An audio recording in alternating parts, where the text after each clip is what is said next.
Hey, Duvid here. We are live for my new series. People ask me all the time for book recommendations. I haven't been streaming that much, so I decided to create a new series where I would do book I haven't been streaming recommendations. that much. And the first one I thought I would start would be I was going to be 10 books that changed my life, but I was looking through and I'm going to put it 13 books that changed my life. And these are not necessarily book recommendations. I'm going to do this biographically from my youth till present of books that have made a large difference in my life. Um, that the reading of the book, the knowledge that the book gave me, um, directed the direction of my life for multiple years and was decisive. Books that I read extremely closely and carefully, that I read multiple times, that I took notes, that I internalized, and definitely affected the way that I view the world. So I hope to after this to do more straight series of book recommendations. I'll probably do it per subject matter. So maybe you planned I'll do uh, maybe construction engineering, Hinduism, Judaism, um, maybe Holocaust, World War II, consciousness, math, physics, spirituality, and if I get good feedback, I'll maybe even do multiple ones within Judaism. So I've always been a big reader. Um, my parents were big readers. There were always books all over the house. My parents basically spend their free time reading, even to watching TV or leisure activity. Had books in front of them. We had libraries with shelves of books everywhere. Um, I probably started buying books on my own as a teenager, even in high school. Like I worked, and I would go to Borders, Barnes and Nobles regularly and buy books.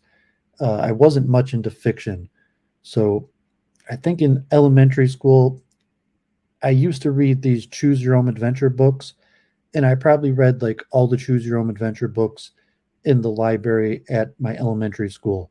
There may have been like 50 of them. And for a period of time, I also like the Hardy Boys that I read, like the Hardy Boys. I probably read like tens of those in elementary school. And then I got out of fiction. And by the time I hit like high school, I had a hard time even reading books for the handful of courses that I took. In ninth grade, I think we read like Romeo and Juliet, The Most Dangerous Game. I probably read those or just read parts because we did it in school and I had to. Uh, in 10th grade, after I switched to the private school, I wrote a paper on Steinbeck's Grapes of Wrath, and I think I just watched the movie and I looked through the book. I skimmed the book to get quotes because I need to put quotes, but I couldn't even bring myself to read the books. I just never had an interest in fiction. So from high school on, in high school, I think I read two fiction books. I read The Firm and The Family Man. Both of those were like on airplanes to my grandparents in Florida. That they're just books that were available. So those are only fiction books I ever read in my life. So Bedia, uh, thanks for tuning in. Skyworks. So yeah, I'm going to go into books that shape my life, and the first one I'm going to mention, I'm going to do screen shares so that people could you'll see. So the it's on screen share. So the first book that changed my life, and I've talked about this a few times, and this is even put my essay, Kotov's Think Like a Grandmaster, and I wrote an essay on this, and I'll tell the story because I was probably about 10 years old, and my father organized a chess tournament in our house called the Kelton Classic, and we had like I think 8 players came, and we played like a like 3 round tournament in our house, And then, people in Michigan, maybe Joey Feldman came, and he was friends of our family, still maybe friends with my brother, um, still around the area. He was bridge partners with my dad. He used to direct chess tournaments in Southfield at the Southfield Civic Center, Southfield Tornadoes, I think they were called, used to rent our room in the Civic Center. And I was young. I may have even been like younger than 10 years old. And I think I won as queen. And I was winning against um, against him. Then I ended up blowing the game and I lost. And after the game, my father showed me this book, and he had it underlined, from his library. There's a whole series of Kotov, Play Like a Grandmaster, Think Like a Grandmaster. But my father showed me this book, Think Like a Grandmaster, and had this underlined section about not losing concentration and focus when you get a better position, and how sometimes when you could get a better position and lose concentration, that in like you already have victory and go on to lose the game like I did. I'd won a queen, and then I probably was even young. I was like, hey, I'm up a queen, and then somehow I lost. God forbid. So that gave me an interest. I was young. I wasn't that much of a reader, and I saw my look like wisdom. It timely that I had a clear one game and I messed it up, and then I saw like my dad, and he had this book, and I could tell he had taken it very seriously. Even had sections of it highlighted, and I read that book very seriously. And you've seen the chat. I shared my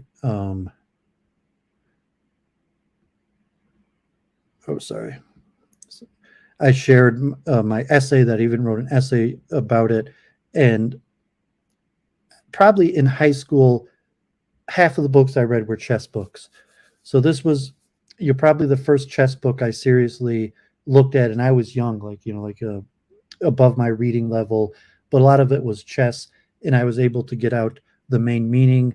And I talked on Week in Review many times about the concepts of analysis of candidate moves and analysis tree.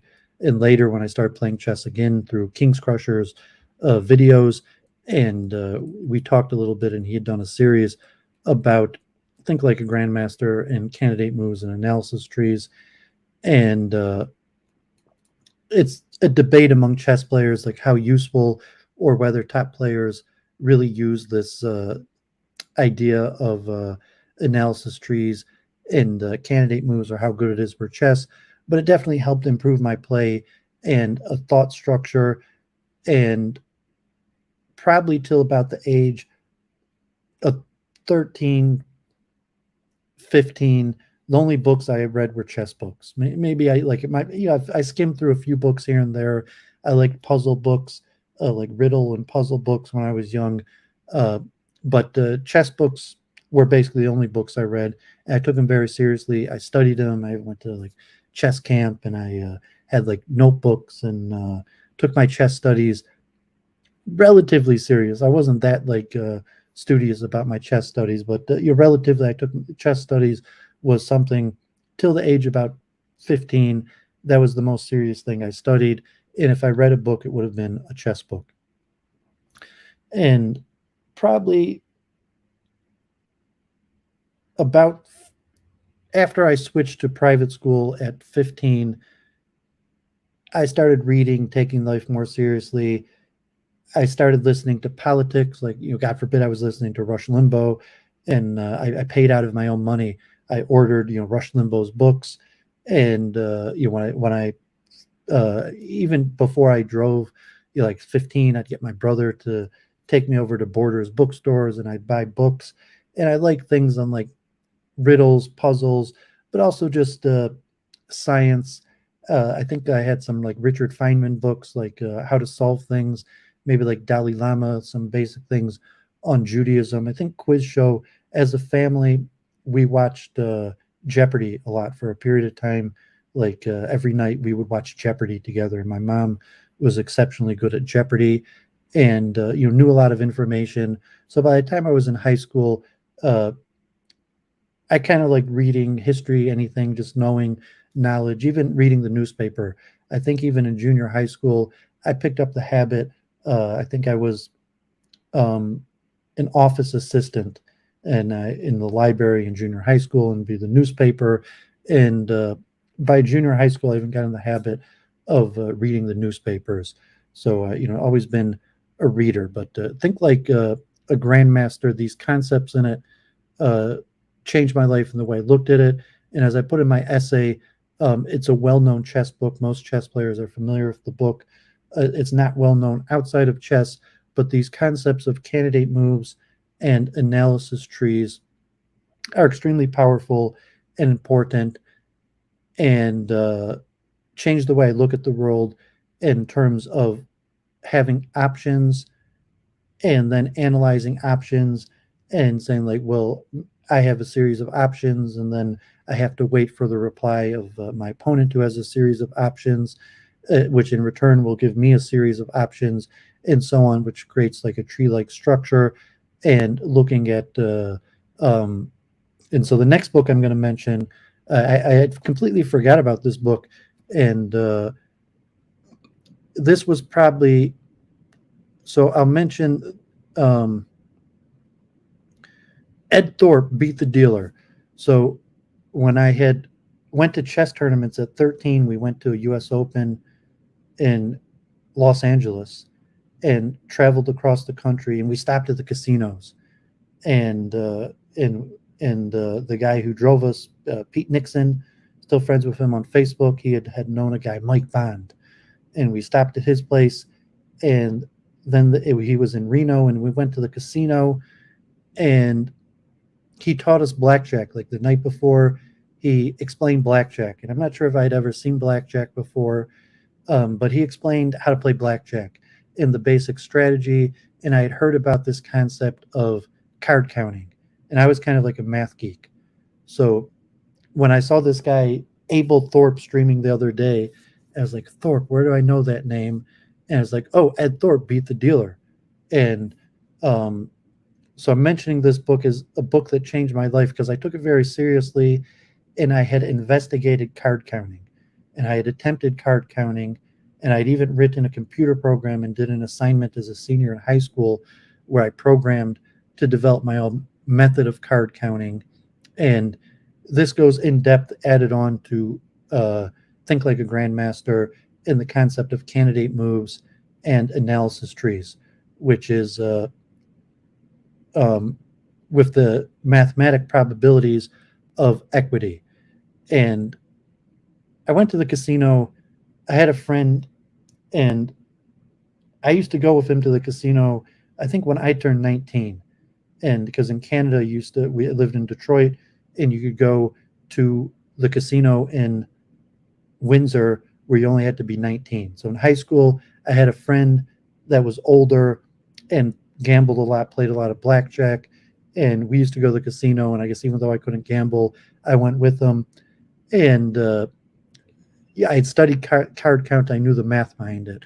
So just to mention, Edward Thorp was a mathematician, a professor, and the inventor of card counting and probability, similar to Think Like a Grandmaster and candidate moves and analysis trees, but with a mathematical equity. So for the mathematics of gambling, there's a whole bunch of things that could happen. So there's uncertainty and there's probability, and the house has advantages in all games.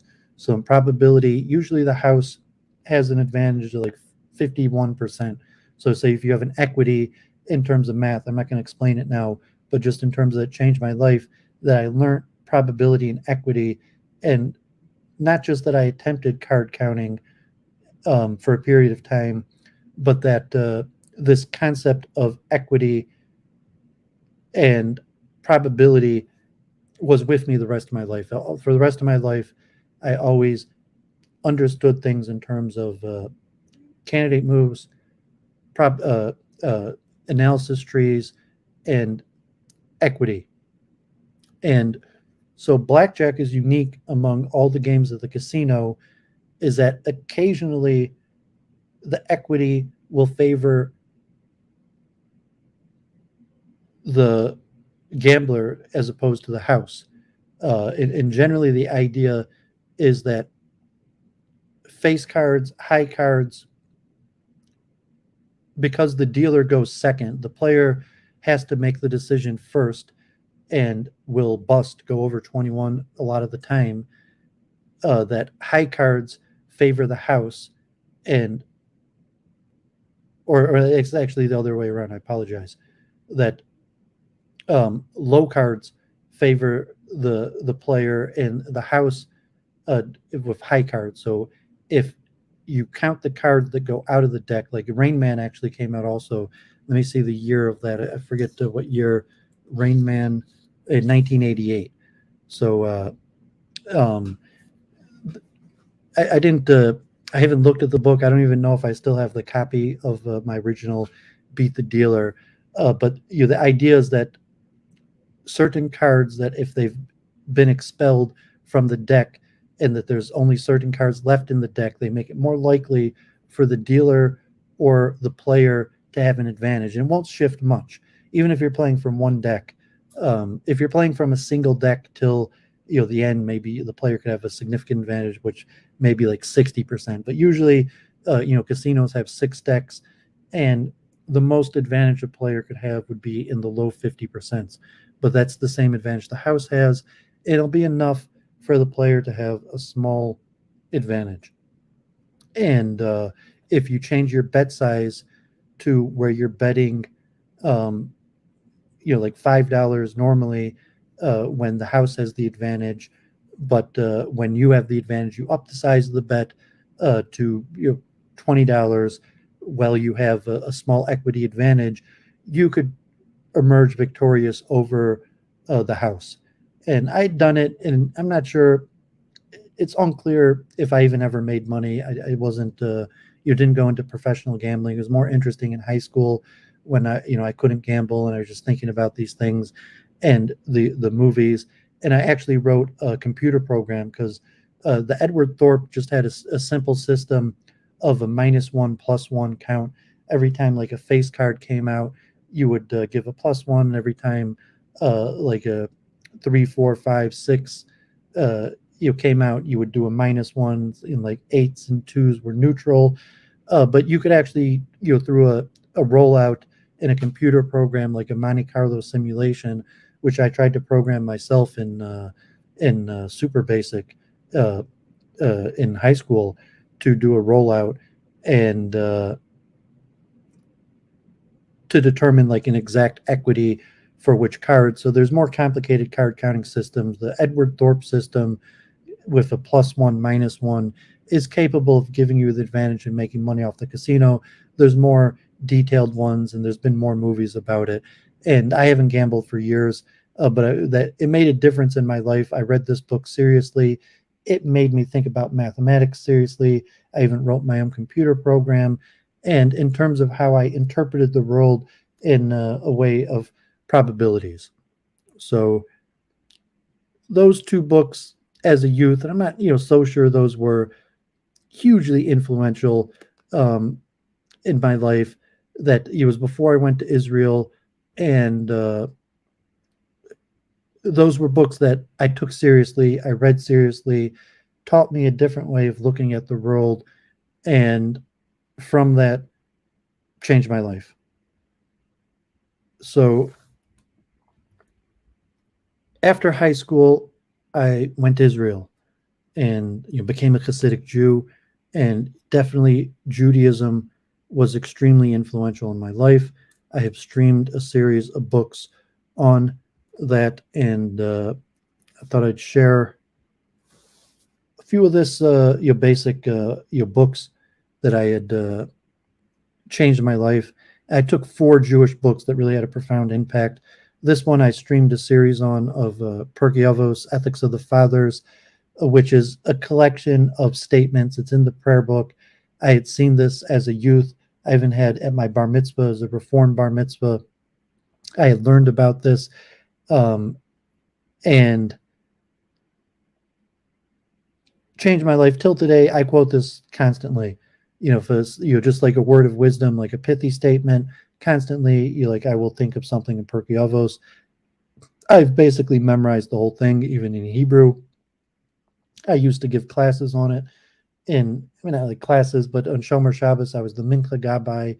In the summer, when after Mincha people read Perky Avos, I used to say over the Mishnahs and even a little bit of wisdom and thoughts. I have definitely read and studied Perky Avos hundreds of times. I've read tens of commentaries on the subject, and so I thought I would include that of books that changed my life.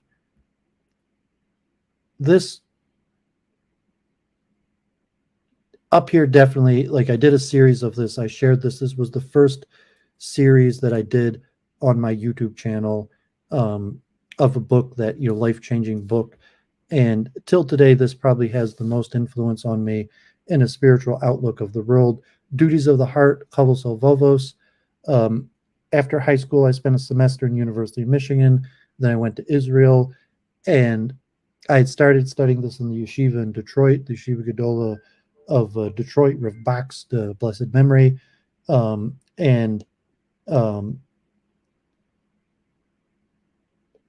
I had a chavrusa, and we came across this book, and we studied the first parak, which at the time was like, people don't study the first parak. And we asked the Rosh Hashiva's permission to study the first parak. And the first parak, the unity of God, because I was a mathematical, scientific-minded person, and had logical proofs of the unity of God, which is the concept of duties of the heart. Is Judaism's mostly a religion of action. There's the commandments that have to be kept, the duties of the limbs, and the duties of the heart, of which there's 6 mitzvahs that are obligated upon a person of all time, like to trust in God, to fear God, to love God, to believe in the unity of God, to submit to God, repentance, and so it's divided into 10 gates and chapters. And when I get to Israel, I had another kavrusa, and we studied the most popular chapter, the 4th chapter. So historically, the 1st chapter, which a lot of people were questioning the theology of, is very interesting now. It's probably more apropos to the ideas of consciousness and dualism and spirituality of the 1st chapter. But the 4th chapter is definitely the most popular, well-known, trust in God. And so I had a chavrusa at Or Samak, and we studied this every night for a few months in Hebrew. And then I got the English translation. I took this book very seriously. I wrote out, I copied out, I took notes on the whole book. I studied it multiple times. I internalized it. I wanted to, there's in the introduction, this is well known as the most important Jewish book. So Samish, thanks for tuning in. Simcha Torah was Monday night. The pictures were from like 5 years ago. So I participated in a man took pictures, and I posted those afterwards. So I assume they had celebrations Monday night, Simcha Torah in Detroit. I didn't participate, but I saw pictures from 5 years ago. Jamie Feldman, a local doctor and photographer, had taken those pictures, of which I posted on Facebook, and people were sharing those. So Samish, good to hear you. So this book is definitely a life-changing book, an outlook. Many rabbis have said this is the single greatest Jewish book ever written. And I'm going to cover another one that's up there with the best Jewish book written. But I actually saw Rabbi Victor Miller, and the next book I'm going to get to, I'll mention when I stopped over from Israel, going back and forth to Detroit. One time I had a stopover, and it was on the weekend, so before Sabbath, and the flight came in, so I ended up spending Sabbath in New York City. And I stayed at this Hasidic man's house who changed my life in a different way by referring me to another book and teaching me Hasidus and Kabbalah. but I had heard about Rabbi Avigdor Miller, a blessed memory, and I shared a taxi to Brooklyn. I was going to Borough Park, but he was going to Flatbush, so we agreed to split the taxi and take it to the synagogue of Rabbi Avigdor Miller and daven mincha there.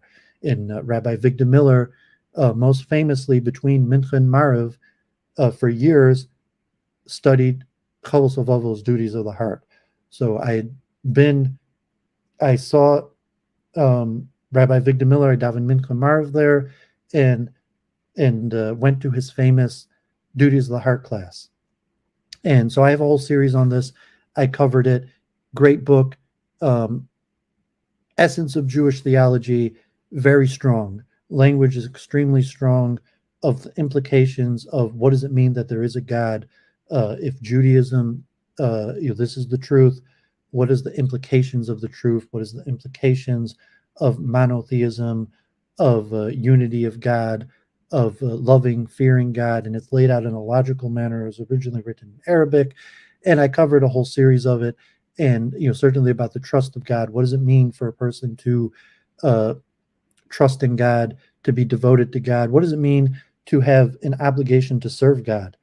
So definitely life-changing book. So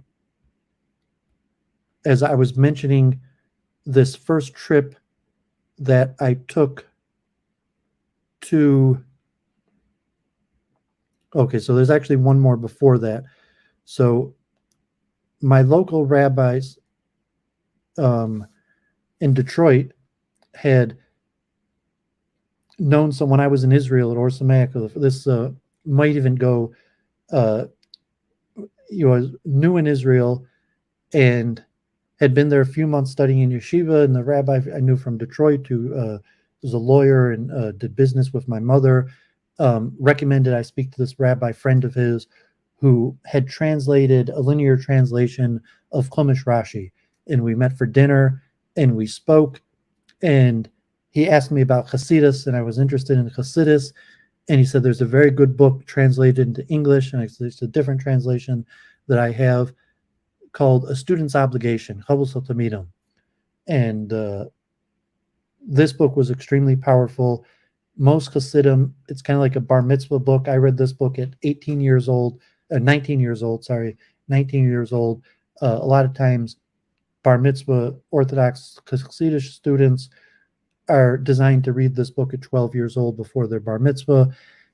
And very powerful book. Hasidus, the Eish Kodesh, Rabbi Kalman Kalamius Shapira. He has quite a few books. Another book, B'nai Machshava Tova, of the sons of positive thinking, about creating like an elite group of students to try to reach higher levels of spirituality. And I used to actually give away this book to bar mitzvah students and other people. So I bought like tens of copies of B'nai Machshava Tova. I think I've even covered it. The concept of the book is a little bit more interesting than the book itself. There's the Eish Kodesh, which Henry Abrahamson's a big fan of and written books on, and the Rabbi in Woodmere there's a very popular book, but this is the most famous of the books because it became like a bar mitzvah book, and a lot of Hasidim at their bar mitzvah will study this book. And it had very powerful concepts on what it means to be Hasidic and what it means to fear and love God and internalize Hasidim and internalizing service of God into the heart, similar to duties of the heart, but from a Hasidic perspective, and inspirational words, some fearful words. I think I've read the God forbid on Week in Review, the story of the righteous shoemaker who almost brings Messiah, and just the how precious it is to learn Torah and be able to be a Jew and do the mitzvahs. And so as I had read this book, very new to when I got to Israel, and Hasidim are obviously big in Jerusalem. I was in Litvish yeshivas or Sameach and then Mir, but I studied under Hasidic rabbis, And the rabbi who recommended the book to me wasn't even Hasidic, but he said, "You want to know about Hasidus? This is the best book that he could recommend that had a decent English translation." And it's true, this book changed my life. And the next book, similar, is the Tanya. And so I'm not sure. I think it might have been the first year I was in Israel. Like I may have already got into Mir Yeshiva. It may have been before, and I had met. I think it was before. So I went to Israel after half a semester at University of Michigan. I got there in January, and then I got into Mir Yeshiva in Elul of the year. So I went home during Av in the summer when yeshivas are out after Tisha B'Av before Elul, and as I say, the flight, was looking for a flight, and whatever reason, the flight came in Friday to New York, and there wouldn't have been enough time to get to Detroit before Sabbath. So I stayed over in New York, and I met this person who had a brother, like a big Kabbalist. If any Hasidic person watches, Avram Yaakov Braun, who is a Ziddichover Chassid. And his father had a shul. And I think now he lives in Casho. But at that time he had lived in Borough Park, and he introduced me to a Munis Yisrael, and he bought me a Tanya with his own money. And he encouraged me to learn Tanya, even though he was a Ziddichover Chassid. And he also introduced me to Rabbi Chaim Delphin. And I saw Rabbi Chaim Delphin, who wrote a book about Borough Park and personalities of Borough Park, mentions Rabbi Abraham Yaakov Braun in his book as a Ziddichover Chassid. And when I was there, he was studying with Rav Chaim Delphin, who later, when I moved to Borough Park, I had even worked for, and was like a shamish in a shul for a little bit on Ocean Parkway. But he, Rabbi Braun was not.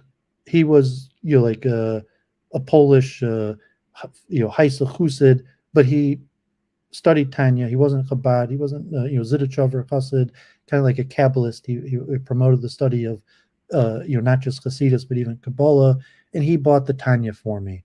And so I was 19, and Samish asking about.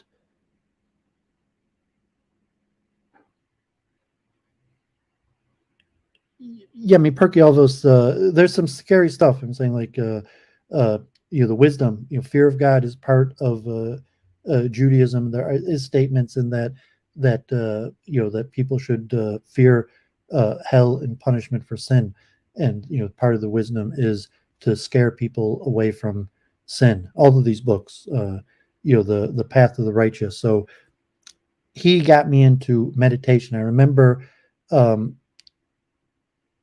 afterwards, a number of times when I went back and forth to America, a number of times I stayed in New York and spent Shabbos with Avram Yaakov Braun in Borough Park a number of times. And then eventually, when I moved to New York, he was the first person that let me stay by him for a few weeks. And he was the first person that I knew in Borough Park till he introduced me to Reb Chaim Delphin and in the Munis Yisrael. Although I'd known people from Israel in Israel, but he encouraged me to pray and study there. So he told me about meditation. Then I had like Or Samek and Litvish background, and I thought the path of the just, path of the righteous, where basically the advice of every chapter is meditation, and even duties of the heart. The recommendation is basically to meditate on these ideas. Like, he breaks it down into logical points, and so you internalize it by meditating it. But the Tanya, it was years later I got involved with Chabad. So I didn't really get involved with Chabad for a good 5 years later, because I was in Jerusalem and Borough Park, where Chabad is on the periphery, like in mainstream Judaism and like yeshiva, learning Talmud, or there's big rebbes. Chabad's around, but Chabad wasn't major. So I studied Tanya seriously before I got involved with Chabad. And obviously I knew Rabbi Finman in Detroit, and it hurt, like I knew Chabad stores in Detroit. Chabad is very big, but in Jerusalem and New York, Chabad, especially in the mainstream Hasidic community, Chabad is more on the periphery. But Tanya is still studied, and even in Satmar and among most Hasidim, a large percentage of them study the Tanya. Maybe even half of I would. There's other books that have different thoughts on it, but I would say even half of serious Hasidic students from other paths study the Tanya, and even some Litvish. But among Hasidim, it's very common, even non-Chabadsters, to study the Tanya. So the Tanya at 19 introduced me to many important concepts, including Kabbalah and the Kabbalistic concepts, and a deeper understanding of theology. Although I studied in Mir and Talmud in Litvish yeshivas for years, and then even Amunas Yisrael, when I first came to Borough Park afterwards, was mainstream, like Litvish Hasidish, where most of the Hasidim went to Litvish yeshivas. They studied Tanya and Hasidus and took the prayer seriously, but it was a half-half mixture between the wings of Orthodox Judaism of Litvish and Hasidus. But certainly the Tanya changed my life. I came across it at 19. I studied it very deeply. I spent hundreds of hours. I went through every chapter. I learned it in the Hebrew. I have lessons in Tanya. I went through lessons of Tanya. I made tapes. I listened to tapes and lectures. Rabbi Wolfson in Amunas Yisrael had a series of Tanya. I had listened to Rabbi Wolfson's classes on Tanya, and so on and so on. And so I took the study of Tanya very seriously, and the book definitely changed my life. And certainly at this point now, I've been involved in work with Chabad. When I came back to Detroit, work with Chabad and the understanding of Chabad Hasidus. Even though I'm not Chabad, I prayed into Chabad, and still till today I work together with Chabad in an outlook towards Kirov, or like even Adam Green. God forbid, explaining, defending Chabad to Adam Green and counter Semites and various things. That when I was young, I took my study of Chabad very serious, and my study of Tanya very seriously, thanks to Rav Avram Yaakov Braun, who bought me my first Tanya, and even said, like, I offered to pay him for it, because he gave me a Tanya, and he was a Koilo guy, wasn't working at the time, didn't necessarily have a bunch of money, and so I wanted to pay him for the Tanya, and he said, no, I want the sclus of your Tanya study, that I want you to know that you got your Tanya from me. And it was his money that paid for my Tanya. So props to Rav Avram Yaakov Braun. Wish him the best. I haven't seen him for well over a decade. And actually later, after I started day trading, so this is going to be the end of the Jewish books. So these are 4 Jewish books that changed my life. So here's 6 of the first 13, and just mention that I actually studied Kabbalah later, Hasidus, with the Rav Yaakov Braun. I used to eat by him Sabbath off and on for years, and then he moved to Mount Kisco, to a Hasidic settlement, and I never kept up with him. Not sure what happened. I would not be surprised if he was still well renowned and respected in Hasidic circles as a scholar, and someone who takes prayer and Hasidus extremely seriously. And a lot of people, good people I met in Borough Park, I met through Rav Avram Yaakov Braun, the first people like Davin and Carlin Stolen. And but you just mentioned that Tanya changed my life. And the interesting that I didn't get introduced to Tanya by Chabad. I got introduced to Tanya by the Zidichover Chassid. who was respected. I said Rabbi Delphin, a prominent Chabad rabbi who now is a YouTuber, makes popular YouTube videos, even includes a chapter in his book on Borough Park about Rabbi Avram Yaakov Braun, even though Rabbi Delphin was older and had his own synagogue. He was a chavrusa in somewhat of equals in terms of Chassidus, that Rabbi Delphin respected Rabbi Braun's knowledge of Chabad Chassidus. And actually, Rabbi Braun was the person who introduced me to the Sklener Rebbe. He told me about the Sklener Rebbe. Avram Yaakov Braun was also a gabbai when he was younger for the Sklener Rebbe. And, when he told me when in Borough Park, he said the two best places in Borough Park to go if you're serious about Chassidus is Sklen and Emunas Yisrael Rabbi Wolfson. Okay, so definitely, like Hasidism, Judaism's at the center of my life, changed my life. I have 1,000 Jewish books. I've read thousands of Jewish books. When I first went to Israel, I basically checked out every book. I would say almost every book in the library at Or Samak. I was in Israel for 2.5 years. My buddy, so I published his first paper the other day. The computer lab, Or Samak, the library, Rabbi Bertrand. I hung out at the library at Or Samak. I read almost everything in their English library, hundreds of books when I was in Israel. I always spent my extra money buying books. I spent a lot of money, like the old Aronson books. I have a lot of Aronson books that were expensive. And, that was time I didn't have a whole bunch of money. I was just a student. And I would spend money that I didn't have to buy books. Jai Devi, Namaste, Hare Krishna. I'm going to get, I have Radhanath Swami, The Journey Home is going to be also on this list I'm going to get to later, but I'm going chronologically. So here is 19 years old. All of these books I read before I was 20. So these are 6 books that changed my life before I was 20 years old. Judaism, I dedicated the best years of my life to Judaism. I dropped out of university, took a leave of absence, studied in Israel, and I'm going to do research, and hopefully Jai Devi will stream. It might be another few weeks or a month. I appreciate her having me on. We talked about the Ahimsa principle. I'm going to do on the theory of self from verses in the Bhagavad Gita, but it's going to take me a little while to prepare that, and I'll try to make a nice PowerPoint. And I'm going to get to Radhanath Swami's book, The Journey Home, later. That's more recent.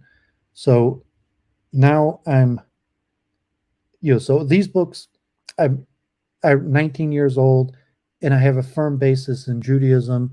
I've studied very hard. I got myself into Mir Yeshiva. I'm learning Talmud. I was even in the Rosh Yeshiva Shir, Rabbi Nosson Tzvi Spinkel, blessed memory. And, I found a good chavrusa. I even tried Rabbi Asher Arieli's. I was studying on the Toldos Am Yitzchak Rebbe, Rav Daniel Frisch. But these 4 books, like Pirkei Avos, I don't know if I studied that seriously. Like all Jews study Pirkei Avos. So regularly, and it's saying it stuck with me because it has these pithy statements. But the Tanya, a student's obligation, Derek, path of the righteous. So I forgot to mention the Toltz Am Yitzchak Rebbe. When I got into Mir Yeshiva, this would have been probably 1998, and I went home to Missouri, and my grandparents had their 50th wedding anniversary, and they're in a rural Missouri with almost no Jews, and I was in yeshiva trying to keep kosher, and it was Hanukkah, and it would have been the winter break, and my parents wanted me to come home to go to this family event. And so I went to the Toldos Am Yitzchak Rebbe, like, what should I do? I'm going to be in the middle of nowhere. Who knows? Kosher and the holiday. I'm new Bal Tshuva. And he told me to study Path of the Just. So Mesilas Yesharim, which I also made a video on my channel of the Path of the Just going over, and a chapter a day. And that book also changed my life on and I've done a series on that. So the Path of the Just, So in my first year in Israel, uh, 19 years old, before I turned 20, I seriously studied these books, and I was still learning Hebrew, so I studied these books in the original Hebrew. I had like notebooks full of words in Hebrew. I was writing out words in Hebrew because like I only knew, I was new in Israel and yeshiva, and these books I wanted to know in their original Hebrew, and I worked very hard and internalized those books, and I carry those books with me till today. Very powerful books, and you see these books: Duties of the Heart, Mesilas Yesharim, Path to the Righteous, and Perky Ovos. I have done videos chapter by chapter on my channel covering them. Tanya, there's a whole bunch of books, like, because Chabad's all over the place. There's countless, like every Chabad has Tanya. There's thousands of videos you could find on Tanya. So I didn't feel a need to teach Tanya to anybody, but said it changed my life. I seriously studied the Tanya um, at the beginning of my Jewish career at 19 years old, internalized it. It stuck with me today. Till today, Rabbi Babayev locally, he had Tanya classes, and they're kind of beginner. Most Tanya classes are beginner level, and like it was in Borough Park, and maybe at some point also I could even do like a top 10 Chabad books, top 10 mimers for like more advanced Chabad Hasidus or Hasidus books. So these are just ones that changed my life, and there's also a few mimers of Chabad that I read. I have Chai Kultzu, or for anyone knows more about it, that I had read younger in my life, and it definitely changed the trajectory of my life. So I spent a few years in yeshiva, and then I went to Borough Park, and I said this Rabbi Avram Yaakov Braun, who influenced my life, the Zidichover Chassid, Kabbalists, very into prayer and Hasidus, convinced me to study under the Sklener Rebbe and Amunas Yisrael, Rabbi Wolfson. I'd known a lot of people from Amunas Yisrael and Rabbi Wolfson from studying in Israel, and later, I davened in Karlin Stolen. I also studied in Karlin Stolen, and they in Israel, and they had a synagogue in Brooklyn, and people were very nice to me and helped me in my studies, and gave me places to stay and food and even financial support. And I got enrolled in Touro College, and so that's the end of the Jewish books. Although I've been reading, as I said, you just mentioned when I first got to Borough Park, there was like a lending library that I constantly checked out books. I read like everything available in English, hundreds of books, because like I took speed reading, and if I was going to mention earlier, in public school, my 8th grade social studies teacher played the Bill Cosby. God forbid Bill Cosby had was a smart man and had a course on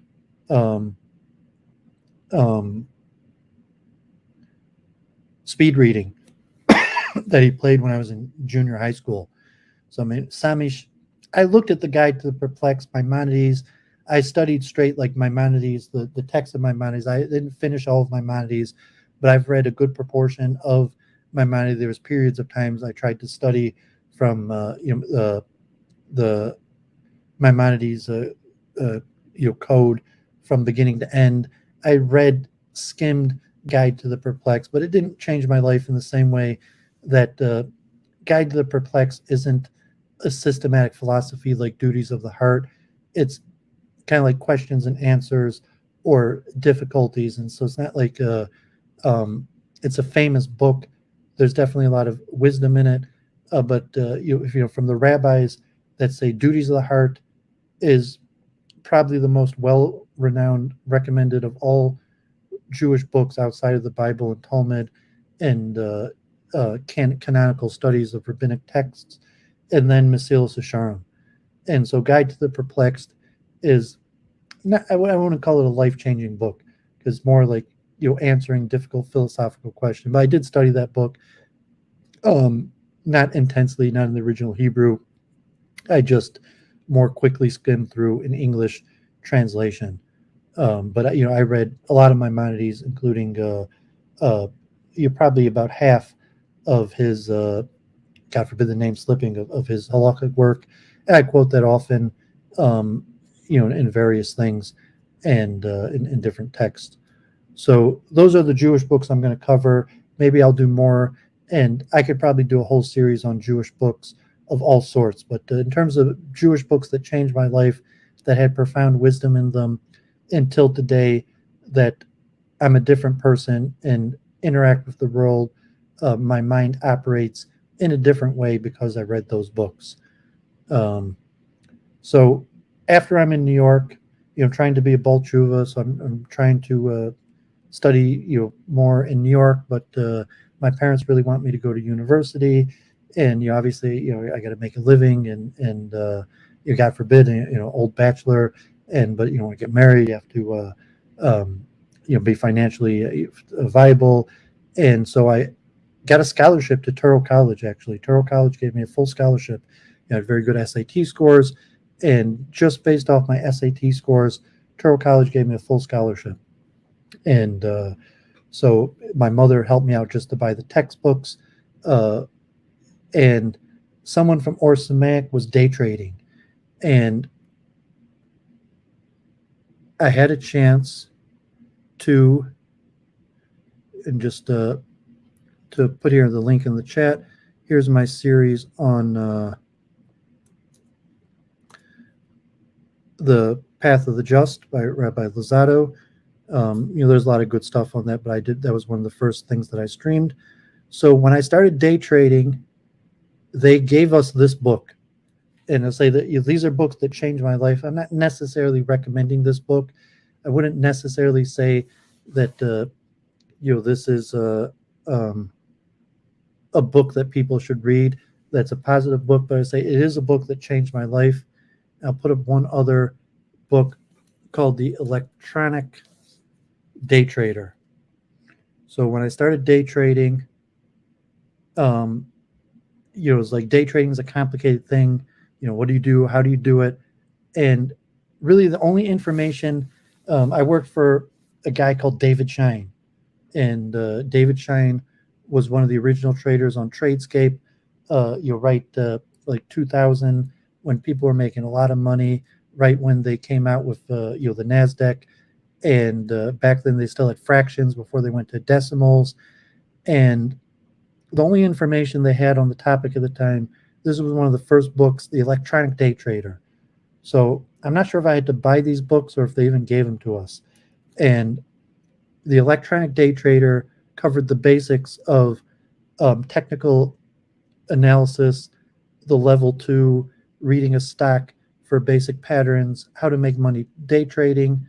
And then this book about Jesse Livermore, written like it's an autobiography by this Edwin Lefèvre, who was a journalist, about the famous Jesse Livermore. So it's a fictionalized account of basically a person with nothing who makes a ton of money trading at the stock market, called Reminiscences of a Stock Operator. And it said it was written in 1923, and it's a fictionalized autobiography of Jesse Livermore, and it covers the concepts. At that point, I mentioned The Electronic Day Trader, and that's not really that great of a book. This is a pretty good book.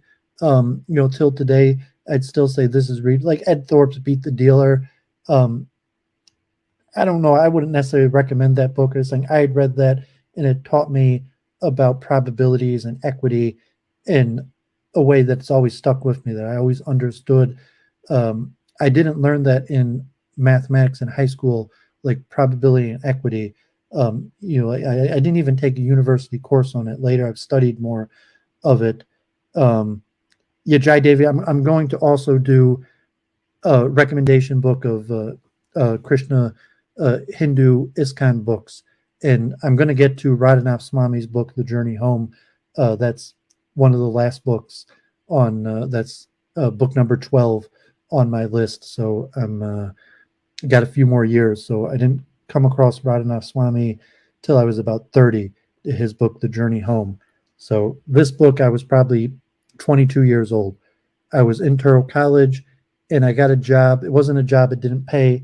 a person put up money for me to day trade, and if I made money, I would get half of it. And said this was the book that they gave everybody, and they said, read this book if you want to understand what day trading is about. And so this fictionalized biography of Jesse Livermore, who basically was an early day trader who is trading stocks purely based off of what you could decipher. Then it would have been the ticker. Now we had like a level 2 and there's more information. But he starts, just in stock houses and looking at the ticker, reading the ticker tape and seeing the prices move up and down and making orders, and becomes one of the wealthiest people in America. And he loses money and makes it back. And it's an interesting story. But I say this book changed my life because I became a day trader, and I knew mostly Orthodox Jews, like Dave Shine was a very modern Orthodox Jew. The man I worked for, who ended up funding me, I worked for a few years, was was an Orsamaic together, and basically everybody I worked for within day trading was Orthodox Jews. Jesse Livermore is not a Jew, and so to say, like the Wall Street kind of idea of a trader and maybe what you see as opposed to like Orthodox Jews trading, you might be like lifestyle different, although it's similar. Even like the fast women and the drugs, God forbid I got introduced to drugs and different things through mostly Orthodox Jews who were stock traders because it's part of the lifestyle of quick and easy money. But the concept of what is it like to just be a person who's good with numbers, good at recognizing patterns, and capable of making a lot of money on the stock market. This is kind of like the book that, saying that it goes back, it was written in 1923. Until today, it's probably still, even like if people like Bitcoin or something like that, where, the market has changed, different things, but just, a lot of chess players. I was recruited into day trading. I mentioned Think Like a Grandmaster. A lot of chess players, Maxim Delugi is in the news recently and was also recruited into stock trading, largely because he was good at chess. And this idea that, you're good with numbers, you're good at recognizing patterns, maybe you could beat the stock market. And Edward Thorp actually later wrote a book on beating the stock market, and I think actually went into stocks and made a good amount of money. But this concept that you could be kind of a smart guy who's good at recognizing patterns and make unlimited amounts of money on the stock market doing that.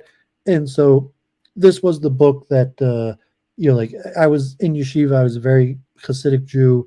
I was definitely like my only focus at that time was basically Hasidic Judaism.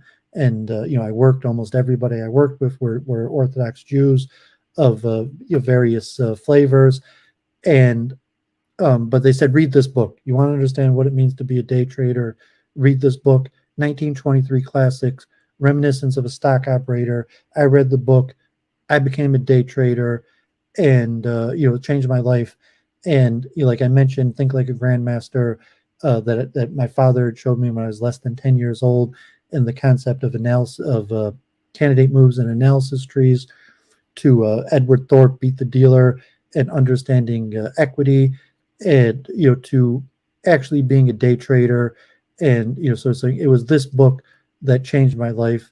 And someone wants to understand kind of the historic Wall Street. What does it mean to be a stock trader, or to try to just be a lone genius who beats the market, not like a hedge fund or going to a top school and working at Goldman Sachs, but just kind of an eccentric genius who finds a way to beat the market. And I mentioned the electronic day trader. That was basically it. Like I actually sat next to Dave Shine for a month. I watched him trade and saw how he did it. And but it wasn't much. It was just here's a computer, here's the numbers, here's some money. If you make money, you could keep half of it. If you lose too much, you're fired. So that I don't know if it's still like that in New York. I wouldn't be surprised if that still exists. In fact, I know that still exists. People are interested in trading. I did equity trading later, oil futures.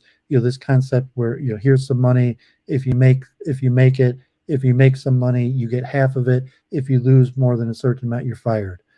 So that still exists. There's all types of stake horsing on trading, and this system is still the same from 1923, Reminiscence of a Stock Operator. So I included that in books that changed my life. And so, yeah, now at this point, I have hundreds of books on my shelf on business and finance. And I'm going to also mention soon The Creature from Jekyll Island. But it's saying that was the first book. Like I day traded. I did not read any books on finance. I read 2 books. I read Reminiscence of a Stock Operator and The Electronic Day Trader. That was it. And I made for commissions in the house and for myself even hundreds of thousands of dollars. But even to the point where I had started making tens of thousands of dollars. Those were basically the only 2 books I read: The Electronic Day Trader and Reminiscence of a Stock Operator. And so, maybe I'll also later do books on finance and economics. And I actually have a large library on that, that I've acquired over the time. But, said just to get into day trading, I only read 2 books, and I made a lot of money only ever read those 2 books. So I was probably 24 or 25 when I came across this book. So when I was praying in a Amunus Yisrael, I had this chavrusa, person I studied with, who was older, unmarried man, Satmar Chassid, who studied a lot of Kabbalah, Shmuel Schwartz. And anyone in Amunus Yisrael knows Shmuel Schwartz. And he had been, he was brought up as a Satmar Chassid, and he ran away from his house in the 60s and was in Haight-Ashbury in the 60s. When he was there, when Shlomo Karbach was in Haight-Ashbury and like the Hare Krishnas, and he spent a few years off the derrick, and then he came back and became Hasidic again. And when Amunus Yisrael founded, he was there all day. You're basically studying and prayed there, and I learned a lot. We studied together, and he was kind of an eccentric, but he was a Talmud Chacham. He had finished Shas and Chassidus and knew a lot of stuff. But he had spent a few years in California in a Gurdjieff cult, and just because I'm not Gurdjieff, and maybe I'll also cover some of the books from Gurdjieff. But Gurdjieff was an interesting man from Eastern Europe who traveled the Middle East and learned some kind of like Sufi wisdom, and came back to Europe and America and created these cults. And they had the fourth way, the Enneagram, the 9-sided Enneagram personality. He was one of the first people to popularize it. And so this man, Shmuel Schwartz, was a guy Horn. So he told me in the 60s, late 60s, 70s, he was in California in a compound of a student of Gurdjieff named Horn, who was half Jewish. And so I learned Chassidus and Kabbalah with me, but he would always tell stories of the time when he was in Haight-Ashbury and he was in this Gurdjieff compound under this man Horn, because in the 70s, Gurdjieff passed away in 1949. And Gurdjieff is pretty well known. And one of his students is John G. Bennett. So, his main students is P.D. Ouspensky, and I have some of his books. So after I started making money, day trading, I bought a whole bunch of books. I always bought books, and like I even went to the library, and I went to synagogues and read everything they had in English, and I studied Talmud and Art Scroll and texts, and even till today, a lot of the best works of Judaism don't exist in English. I would say the majority of the best texts in English still are untranslated. Like the canonical ones, but like the Hasidic and Kabbalistic works, a lot has been translated, but a lot still doesn't even exist in English translation. But after I started day trading, I started making money. I was already in my mid-20s and unmarried, and God forbid, got a little bit of a drug habit, and I moved to Manhattan, and I bought all sorts of books. So like when I was into my serious Judaism study, I didn't read many books other than Jewish books.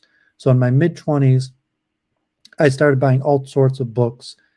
And I've known this guy, Shmuel Schwartz, was always talking about the Gurdjieff. And so I started with P.D. Ouspensky's book, The Search for the Miraculous, and Gurdjieff, Meetings with Remarkable Men. And, so in Manhattan, they had these bookstores that like spiritual bookstores, and a few of them that I have on my shelf still. I was thinking of including it, like the Secret Teaching of All Ages, Manny Hall, and the Madame Blavatsky books, and in some conspiratorial books. But I think this book is the one that really changed my life. I read this book very carefully and multiple times, and I have other books, but this, and it's interesting that it's the demiurge. So the Masters of Wisdom talks about the progression of wisdom throughout history. And at first I started like, wow, this man knows a lot. And so there are like Jewish books, or even like Gurdjieff, he had certain wisdom of spiritual ideas, but they were specific to a domain, like the Tanya, where Gurdjieff, where he's laying out the the Enneagram or some sort of spiritual system. But Bennett had a mastery of the whole canon of human history. He was talking about the spiritual progressions from cavemen and the rock paintings through ancient times till today. And the first chapter in the book is the demiurge. And I'm not sure if I'd heard, I think it was the first time that I'd heard of the demiurge. And, this Greek god, and actually Philo. And now, thank God, decades later, I've read a whole bunch of books, and Philo talks about the demiurge. And I've would maybe even have more knowledge than Bennett does at this point. Bennett was a big scholar. He wrote he has over 40 books, but he actually actively wrote 8 books, and the Dramatic Universe and other things, and a lot of systematic explanation of Gurdjieff's teaching and spiritual man. And I could maybe, if there's interest, I'll even do a whole series on Gurdjieff and the Fourth Way. It is very interesting, or combine that into combined American esoteric cultic movements. And it's saying, like Madame Blavatsky and Theosophy, Gurdjieff actually set up cults across America where people opened up compounds and they tried living according to this new way of wisdom. But the great, the Masters of Wisdom looks at this concept as there's bearers in every generation. And this is why I was looking into, well, are there great men among the non-Jews? And, so this, till I'd read this book, I had really only given credence to Judaism. And like I studied under Hasidic rabbis, and, so this Satmar Chassid told me about Gurdjieff, and he thought that Gurdjieff was, he wasn't, God forbid, he might have been like a womanizer, and, to say whether he was a righteous person, but in some ways, like the righteous among the nation. It was at least this guy's interpretation, that he thought Gurdjieff might have been from the righteous among the nation, but certainly he had some sort of mystical spiritual wisdom that he was successfully able to open up these cults across America, and even recruited some of the most famous artists and writers of his time. And so Bennett is probably the best author of his students.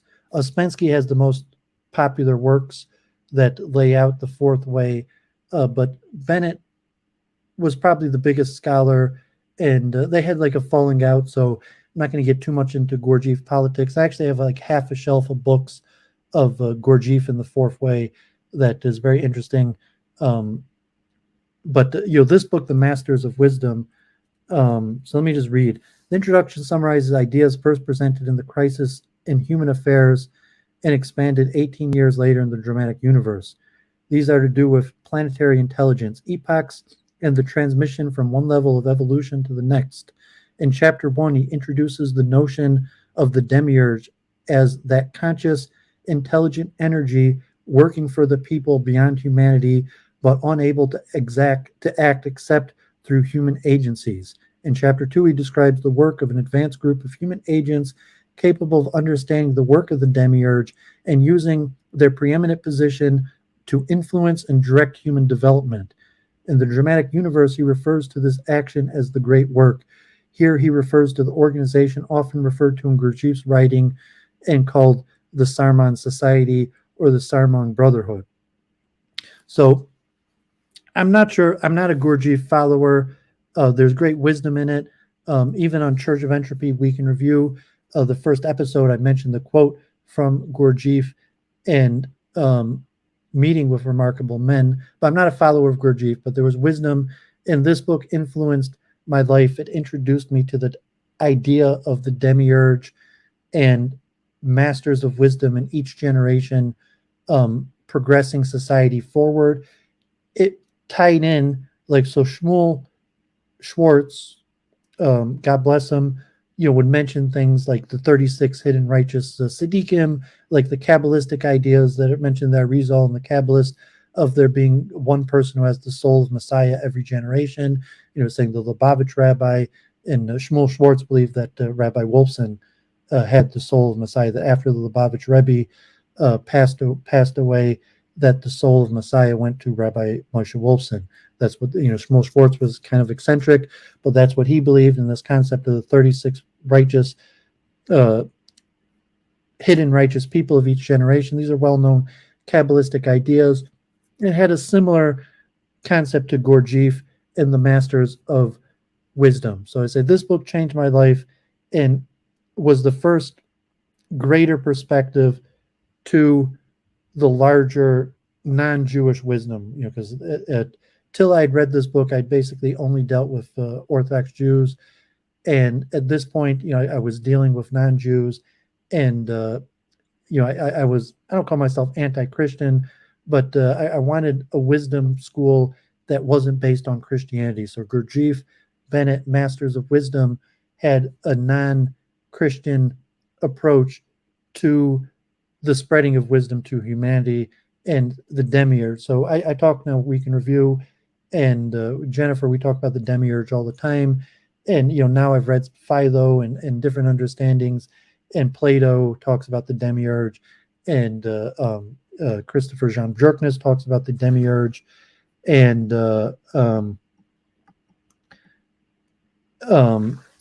it's tough to know, historically what the demiurge actually is. But I think my understanding of the demiurge comes most from Bennett in this book.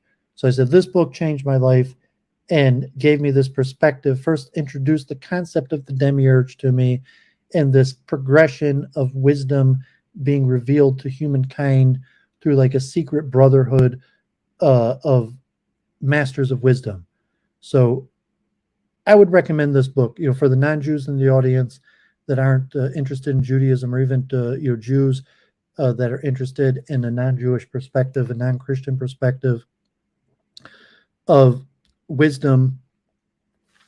I would recommend this book. It's a great book, Masters of Wisdom. And if there's interest, I'll eventually cover Gurdjieff, because I haven't picked up these books for over a decade, but I read Gurdjieff, most of his books, most of his students' books, and very interesting, powerful stuff. And at a time where there was like ISKCON, the Hare Krishnas, Theosophy, and Gurdjieff, like those were some of the main cultic movements in America.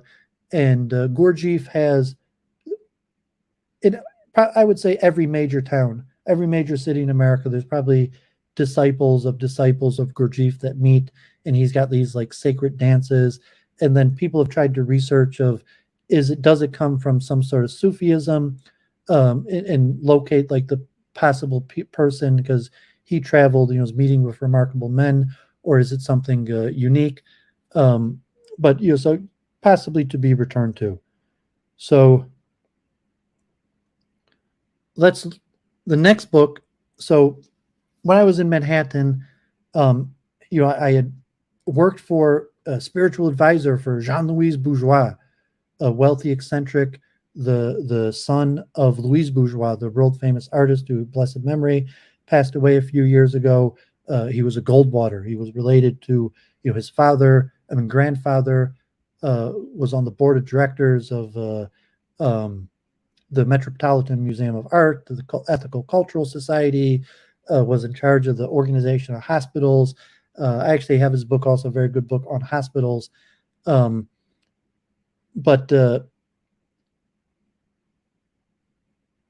maybe it came after. I was working in the Department of Buildings, and people sell books on the streets of New York. Conspiracy. Now there's like YouTube. So this is before YouTube. Maybe YouTube was around at the time, but before like the alt-right and all these internet platforms, people actually set up stands and sell conspiracy books on street corners, namely African Americans. I say most of them I got from African Americans, and I actually have this book. The Unseen Hand by Epps, and it's probably more popular, the Unseen Hand, but I don't know if that book. This book maybe changed the way I view things, and even after and I'm going to talk about this book in depth, because I do actually recommend this book. So not only did it change my life and how I view the world, I recommend this. Even someone who knows, I even know the directors of the Federal Reserve. I mentioned and talked about this book with people on the board of the Federal Reserve who came to University of Michigan, and I would say if you want to understand what's happening with inflation in the economy, you would probably get more from this book, The Creature of Jekyll Island. And just to mention, the author of The Creature of Jekyll Island is from Michigan, from Detroit, and went to University of Michigan. So, but just to talk about conspiracy books, because I now I have hundreds of books on conspiracy, and even to, God forbid, anti-Semitic literature.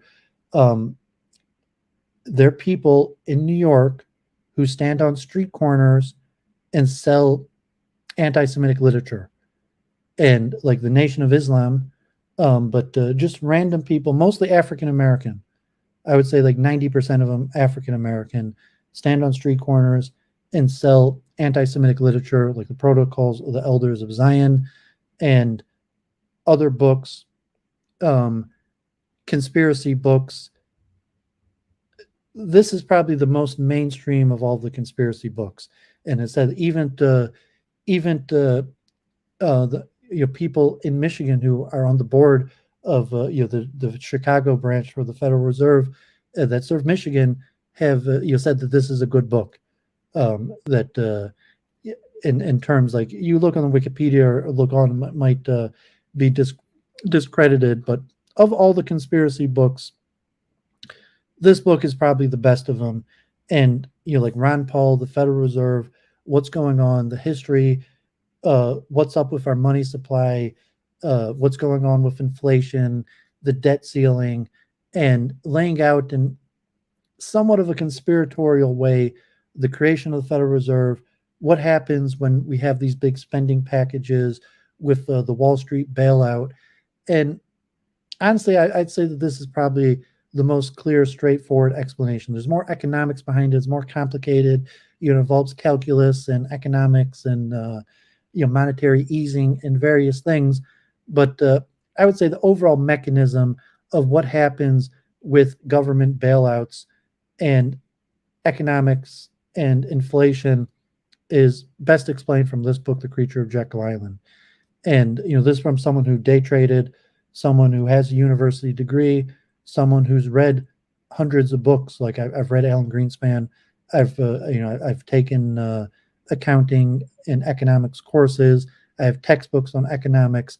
And I'm saying that, like, I'm not saying that this book is the the Bible of economics, but just in terms of a conspiratorial laying out of showing how the government, God forbid, kind of screws everybody, the origins, how it started, why they did it, why they're able to get away with doing it, and why they continue to be able to get away with it. In 2008, I read this book probably in like 2005, and then 2008, after the housing crisis and the bailout, um, it happened basically exactly as he lays it out.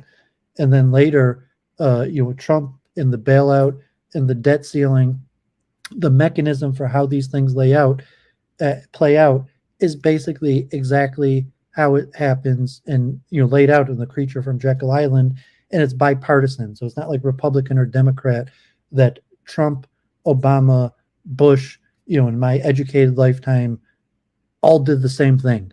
Democratic controlled House, Republican controlled House, the power of the Federal Reserve. And I was a libertarian. I liked Ron Paul. I think Ron Paul also recommends this book. So just in terms like, okay, I'm a political guy. I follow, like I day traded. I follow politics. I'm a political hack. I read, I said I started reading the newspaper when I was in junior high school. My mom, I have a subscription. I read the New York Times every day. Thank God, God blessed me with a good head. I probably read multiple articles from like 10 newspapers every day. But just in terms of like a mechanism to understanding what's happening,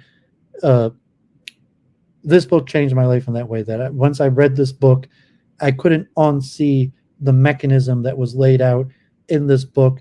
And I think it's pretty accurate. I don't know if anyone in the chat, like John Wolfe or High Tea, would be familiar with this book,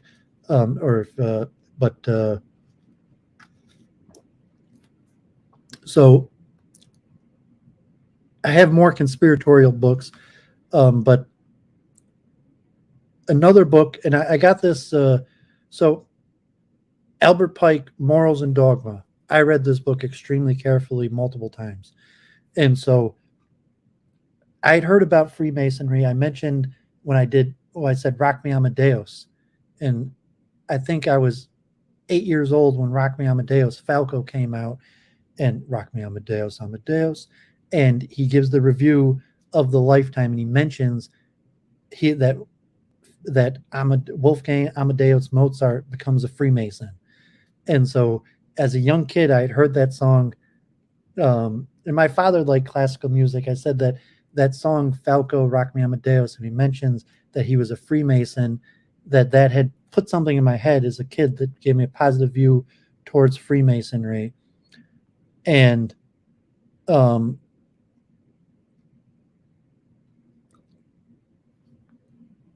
knew enough about history, straightforward, to know like George Washington, Isaac Newton were Freemasons, and I never knew much about Freemasonry. I was in New York, and said there were people selling anti-Semitic literature on the street corners, but conspiracy books, different books, and it was African American. So ironically, Albert Pike was I think a colonel for the Confederate Army, and I'm not sure if he was a slave owner. He negotiated with the Cherokee, so he was a Confederate Army officer who negotiated with the Cherokee Indians. There's a statue in the, God forbid, the disputed statues, the rise of the alt-right, of the Confederate statues in Washington, D.C., includes a statue of Albert Pike, who was a Confederate officer. But probably the most famous of all the Freemasonic literature, definitely the Scottish Rite, is Albert Pike's Morals and Dogma. And so when I wanted to, I'm not an initiated Freemason. I probably won't become a Freemason, although a lot of Jews are Freemasons. You have to take an oath. I would say probably many of the greatest non-Jews in the history of the world were Freemasons, like Isaac Newton, the founders of America, the British, the Royal Society. We talk about that all the time. And just say, for an academic who wants to know the history of the world, the history of science, certainly science, that almost all of the founders of Western science were Freemasons, and in American politics, today Freemasonry is on the decline. In Detroit, there's only tens of thousands of Masons in all of Michigan, and at the height, Detroit has the largest Freemasonic temple in the whole world, and at the height, there were 50,000 Freemasons just in Michigan. And ironically, Masonry is more popular among African Americans. And even like Louis Farrakhan talks about Templars and Masonry. And I bought this book, my first copy of Morals and Dogma, off an African American on the street of Manhattan who also sold anti-Semitic literature. Although we spoke and we became kind of friendly, and it was interesting because there were working in New York, there were multiple African Americans across the city who sold anti-Semitic literature, and a lot of them sold Albert Pike's Morals and Dogma. And Morals and Dogma includes quite a bit about Kabbalah. But I would say anyone who wants to understand the basic concept of Freemasonry and the initiation and the rites, this is probably the most well-respected, renowned, famous book. I read it deeply, and I promote the concept, like not like initiated lodge masonry, although I know a lot of Masons, especially in Detroit, a lot of African Americans are Masons. This book is one of the best books, and it's how I learned the most about it, and I read it carefully, and it has an esoteric approach to it. So you just mentioned that in my mid-20s, I came across this book. I read it carefully, and I read it over. So I read it 3 or 4 times carefully. I read it after I got it. I read it very carefully, and then later I read it again carefully a few years later in New York. And when I came back to Michigan, I read it again carefully. And now I have a whole shelf of books on Freemasonry. And it was a topic I would like to get more into detail, but I haven't delved more into it, especially like Week in Review, and we cover the history of science. Freemasonry is extremely important to understanding the history of Western science, because that almost all of the major developments in science occurred from Freemasons, as the Royal Society of Science were almost all Masonic bodies in France, London, Germany, Russia, all of the Royal Societies of Science, that almost, I'd say all of the major mathematicians and physicists and scientists of all forms were members. So from the period of about 1650, maybe even 1600 till the mid 1800s, I would say almost all of the great men of the West, science, a lot of philosophy, but most disproportionately science, and then the founding of politics and science of the West were all Freemasons. And Albert Pike is the Civil War in the 1860s. So there's older books on it, but that's probably one of the more well respected overviews. So that book taught me about Freemasonry. I read it very carefully, and I would say my understanding is very difficult to understand Western history without understanding Freemasonry. And anyone who watches Week in Review, and when we talk about the Royal Society and Western science, that to understand that these people were Freemasons is important to understanding the development of the West. Okay, so that is probably the last book that really had an impact on me in New York. So I read a whole bunch of books, like all sorts of books, definitely books I learned a lot from, but that changed the trajectory of my life and how I look at the world. That was the last one in New York that I included. And I'll put, like ISKCON, how I got involved in the Hare Krishnas and interested in Hinduism, that it was the journey home from Radhanath Swami. And, mention that I went to the Hare Krishnas in New York, the Manhattan Temple, multiple times. I live right near there. I like the Hare Krishnas. I occasionally chanted with them. I like the vegetarian food. I looked at some of their literature. I'd even went to an event where Radhanath Swami at the Brooklyn Temple when I was in New York. because I was curious, but I didn't take it that seriously. And when I came back to Detroit and I was here, I was just looking for something to do. And it's, oh, there's Hare Krishnas here in Detroit. I think I even been to the Hare Krishna temple as a kid. I think even with Ben Feingold and Jay Whitehead, Jai Krishna Das, from a chess tournament where he came to Detroit as a kid. But in my about 30, when I came back to Detroit, about 10 years ago, before I started back at University of Michigan, I looked up, so there's a Hare Krishna temple here. I went, and it was Govinda Puja, for people who know ISKCON, the Hare Krishna, that when I went, where they Krishna lifts up the mountain, and they make a mountain out of candy or sweets. And I went to that festival, and I had a Hare Krishna jacket. I bought some clothing, and I wore my Hare Krishna jacket. And I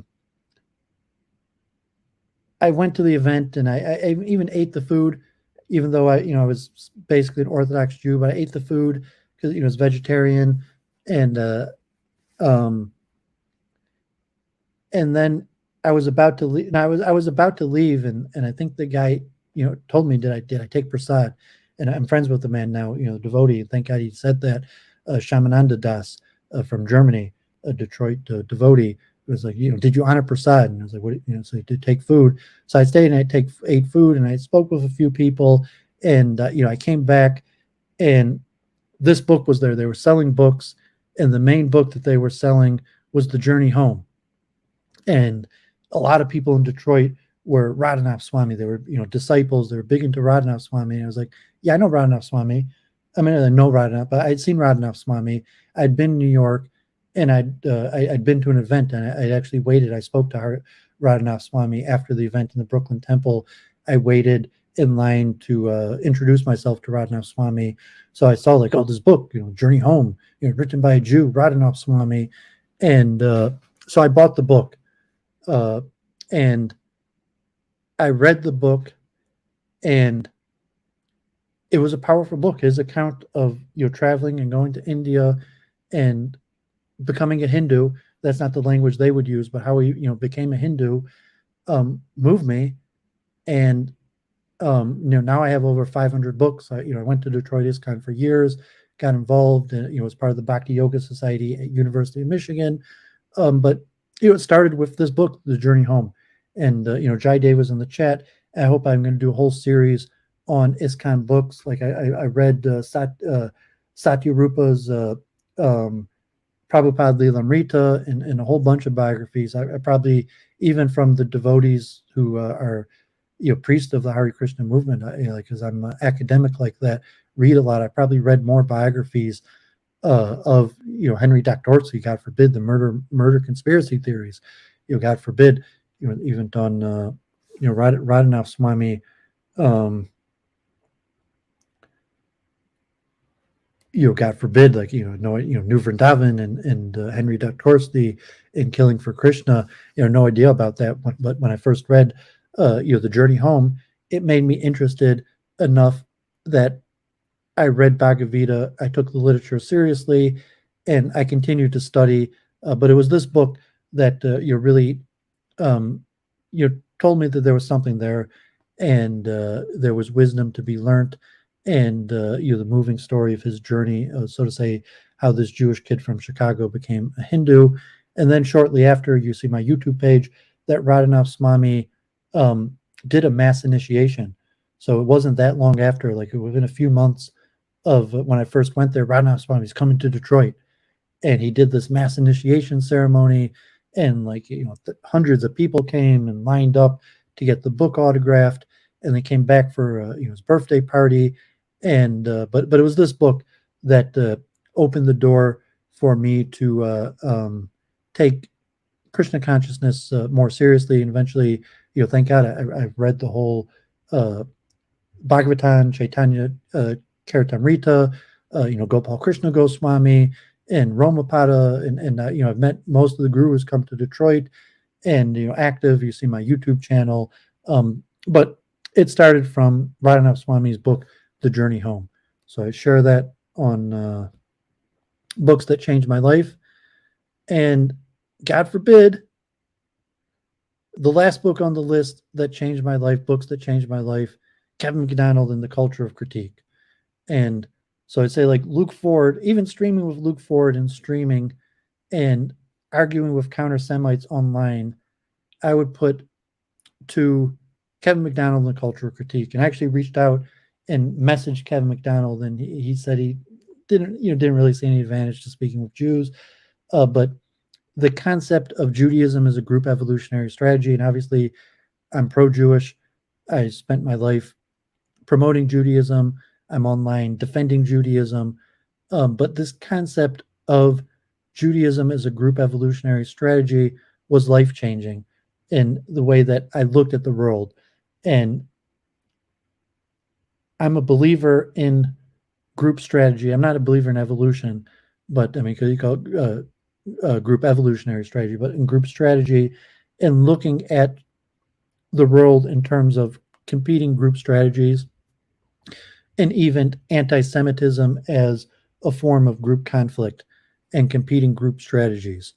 So I'd maybe had thoughts, maybe even my father naturally, he was a doctor, someone who studied evolution, probably familiar with group evolutionary strategy, although it's disputed among scientists, that I had a natural proclivity towards understanding things in terms of group strategy, but to have it clearly laid out, Judaism as a religion, as inherent or as a adherent, as a follower, as a chassid, as a promoter of Judaism, to look at it as a strategy, and a competitive strategy where Judaism is a strategy that's competing with other strategies, and then the explanation of anti-Semitism in terms of competing group strategies. And even if Kevin MacDonald is worried about on the opposite side, if he views himself as a European white American that's competing against the Jews and their group strategies are in conflict. In that sense, like we're on the opposite side of the competition, but certainly the way and understanding that this concept of group strategy and group conflict exists and is descriptive for explaining politics and culture, life-changing. And so this is maybe even the last 5 years, when I met Luke Ford and, the alt-right, Richard Spencer was coming to University of Michigan, and, I'm an intellectual, and Kevin MacDonald is like the fountainhead of the counter-Semitic alt-right, and is this book, the Cultural Critique series. And so I read it, and it changed my outlook on things to understanding the world through a prism, or at least one way of understanding the world through a prism of group conflict. And then later I spoke with Ed Dutton, and Edward Dutton wrote a book on Islam as a group strategy, and say that Hinduism is a group strategy, or anything is a group strategy. The group evolutionary strategy is not unique to the Jews. He wrote a book about Judaism as a group evolutionary strategy, but the concept of evolutionary strategy applies to all groups and part of anthropology, and even like the Frankfurt School and critical theory you could look at as although Kevin MacDonald's critical of the Frankfurt School and critical theory, but critical theory is a precursor to the concept of group conflict and group strategy. So that's the last book that I have that I would say changed my life and the trajectory of the way I see things. So I didn't rank them, like a lot of popular videos have like rankings of like top 10. So it's all these books. I started with Think Like a Grandmaster, to Ed Thorp's Beat the Dealer, to Judaism. I mentioned 4 books on Judaism: Pirkei Avos, The Ethics of the Fathers, Mesilas Yesharim, Path of the Righteous, Kavos Obovos, Duties of the Heart, Kavos of Talmidim, Student's Obligation, All books that gave me a different perspective on how to look at the world, how to approach the world, interact with the world. To when I came to New York and I got my first job in day trading, I read Reminiscences of a Stock Operator, to Jesse Livermore, to this concept of what does it mean to be a stock trader? What does it mean to be like an obscure genius that just through recognizing patterns and numbers could make a whole bunch of money trading stocks? To J.G. Bennett's Masters of Wisdom, from the Gurdjieff to the idea of the demiurge, and great teachers of wisdom of progressing society forward each generation in a progressive way, like the demiurge. To kind of conspiracy theory, of which I only included Griffin's book on the creature of Jekyll Island, because I think that has informed my possible conspiratorial as a libertarian. Like I was a Ron Paul libertarian, end the Fed, and not trusting centralized power, and a conspiratorial where central power basically screws us. And God forbid, I think it's going to happen again. And I read the book before the 2008 crisis, and I saw it happen. I was like, well, yep, that's exactly what's happening. And then, later under Trump, when he did another bailout and, spending packages, and now what we're seeing under Biden, to Albert Pike, Morals and Dogma, that, really to understanding and appreciating Freemasonry.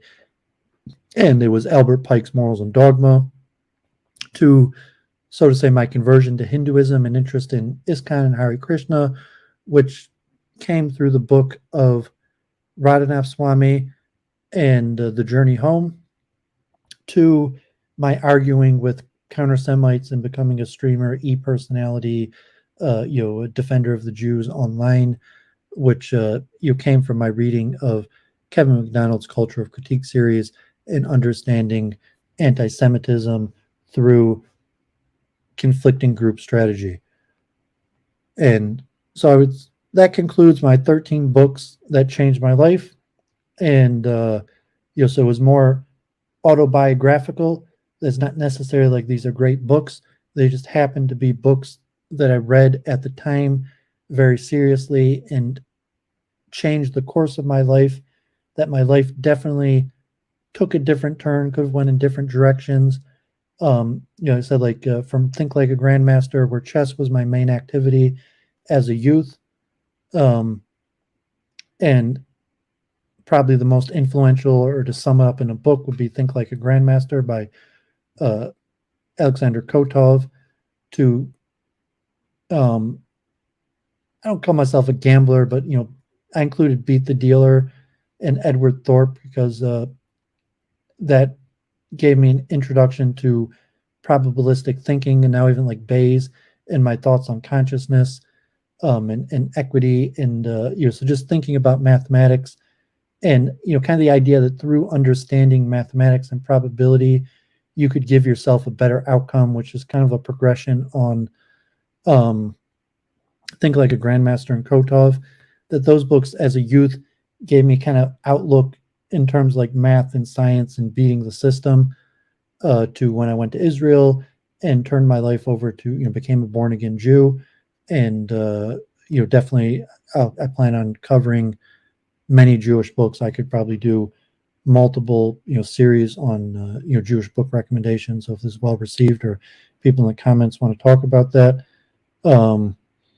to when I got involved in day trading and Reminiscence of a Stock Operator, the Jesse Livermore story, which still till today I'd say is a pinnacle book. Like, what does it mean to be a day trader, to beat the system? Even if you're into things like Bitcoin, it's probably still one of the best books on the subject from 1923. But that I read that book.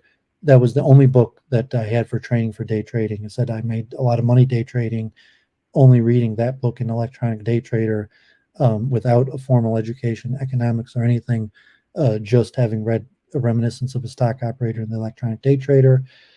And Goose, who, so I mentioned, I included Beat the Dealer of fellow man, I mean, I didn't include Talmud as a book. I studied Talmud.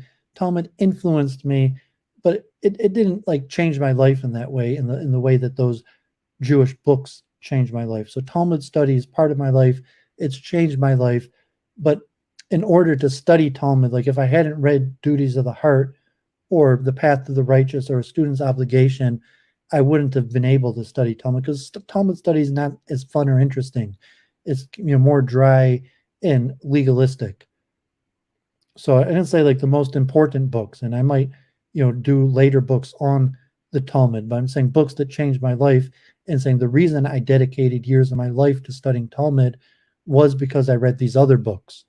And so like studying the Talmud was hard work. These books changed my life, and like I stayed up at night and they were fascinating and I loved them. The Talmud I had to really work at, and so it definitely changed my life, but in a different way. To saying these other books caused me to study Talmud. But I saying Goose, who like I saw that Abel Thorp, and I asked him if he was related to Ed Thorp. I hadn't thought about that book, but I included Beat the Dealer because I was remembering like I it's probably one of the first books I really studied hard that wasn't a chess book, and because I took math, and Ed Thorp's Beat the Dealer. I really studied that book hard because I wanted to beat the dealer. I was smart and I thought I could beat the dealer and make a bunch of money doing blackjack or something like that. But because of that, I really studied mathematics, and it was that Ed Thorpe. But I hadn't even thought about that. I didn't even remember. Like I never picked up Beat the Dealer or anything since I was in high school. But just when I saw Abel Thorpe streaming, Grace Thorpe, it reminded me like Thorpe. Where did I know that name from? Oh, Ed Thorpe, Beat the Dealer, one of the most famous gambling books ever written, and saying the inventor of card counting, and what got me interested in probability and mathematics in a way that I spent my own time studying mathematics, computer programming. To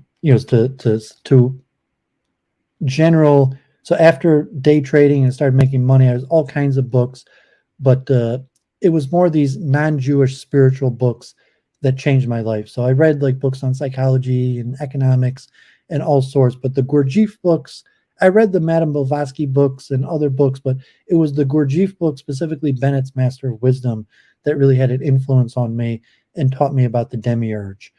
Gurdjieff doesn't really focus on the demiurge, so I had to be Bennett, and Bennett isn't a pure Gurdjieffist. He had a falling out, but explaining it within the system of the demiurge. So that saying that Bennett introduced me to the demiurge, and that's probably so I'm not even, Masters of Wisdom is a really good book, but I think it's more that he introduced me to the concept of the demiurge.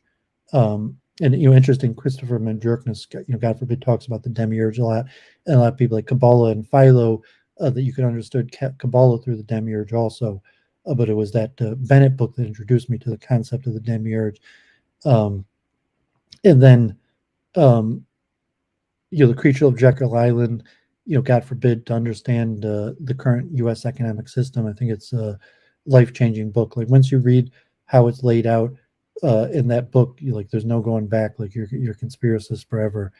In that term, like I mean, you could then I'm not saying like a hardcore like alt-right but just like a Ron Paul libertarian and the Fed conspiracy. There's not even like and the Fed, but just saying like centralized government's kind of screwing us all. And it does it through these mechanistic systems, and it's almost obvious once you understand how they do it. It's obvious what they're doing, and it's not just like right wing or left wing. It's universal, the government in totality. Like why I'm a libertarian. So like the Creature of Jekyll Island could be like libertarian. I'm a libertarian till today, and probably the Creature of Jekyll Island is why I'm a libertarian. And I mentioned. Thank God I came on to Freemasonry and took the study of Freemasonry seriously. And it's a little bit mystical, but now that we talk about Western science and the canon of Western science, that Albert Pike, Morals and Dogma, definitely changed my life, and how you appreciate history, especially the canon of Western history, Judeo-Christianity, various things. To Radhanath Swami, The Journey Home, enticing me to become a Hindu, get involved in the Hare Krishna movement, to Kevin MacDonald in the culture of critique and understanding group conflict, group evolutionary theory, and my most recent incarnation as a an E celeb, God forbid, or Jew, and so here I am, just Duvid talking to the web. Appreciate people tuning in, and if it's well received, I'll add the timestamps in the books. Hopefully, by tomorrow, I'll probably talk again with Chuck Moskowitz. I'm not sure if Luke Ford is back. Maybe we'll talk with Luke Ford. I'm not sure if Abel Thorp, if he wants to talk, I'll talk with Abel Thorp about becoming an e-debater, like Duvid the debate coach. So if Abel Thorp wants to talk about trying to join internet debate circles or growing his channel, specifically within theology. So I'm not sure the direction, but if I saw E. Michael Jones, and I watched that, and I saw he was on the the Philo-Semitic side. So certainly if he wants to get into theological debates, maybe I'll check his channel if he wants to talk a few minutes about debate, or even if he wants to debate some issue.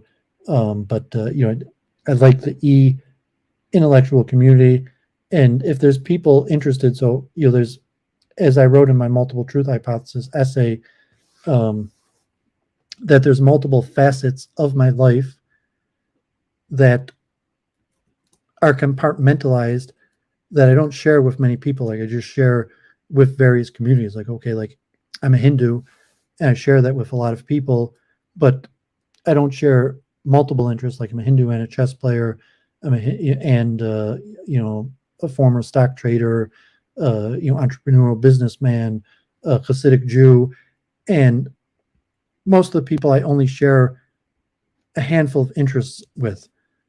So this stream was more autobiographical, and